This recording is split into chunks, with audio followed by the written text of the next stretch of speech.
தினம் வருகின்ற அமாவாசை ரொம்ப சிறப்பானது. சனிக்கிழமை வருகின்ற கார்த்திகை அமாவாசை அற்புதமானது. தவற விடாதீங்க, உங்கள் நண்பர்களோடையும் பகிர்ந்துக்குங்க. நிறைய சிறப்புகள் சொல்லுவாங்க. காகத்துக்கு சாப்பாடு வைக்கிறதா இருக்கலாம், முன்னோர்களுக்கு தர்ப்பணம் கொடுக்கறதா இருக்கலாம், படையல் போடுறதா இருக்கலாம், குலதெய்வ வழிபாடு செய்கிறதா இருக்கலாம், காவல் தெய்வ வழிபாடாக இருக்கலாம், அதே போல் கடனை தீர்க்க வழிபாடாக இருக்கலாம். இந்த மாதிரி நிறைய விஷயங்களை, அற்புதங்களை இந்த அமாவாசை திதிக்கு சொல்லுவாங்க. சனிக்கிழமை ஏன் சிறப்பு அப்படின்னு சொல்கிறோம்னா, பொதுவாக முன்னோர்களை நினைத்து தினமும் சாப்பாடு வைங்கன்னு சொல்லுவோம். முடியாதவங்க சனிக்கிழமையாவது வைங்க அப்படின்ட்டு சொல்லுவோம் இல்லையா?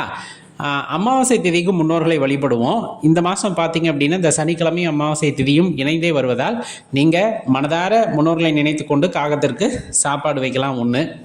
அடுத்து அந்த அமாவாசை விரதம் இருப்பவர்கள் இந்த நாளில் நீங்கள் விரதம் இருக்கும்போது கண்டிப்பாக முன்னோர்களுடைய ஆசீர்வாதம் உங்களுக்கு கிடைக்கும்.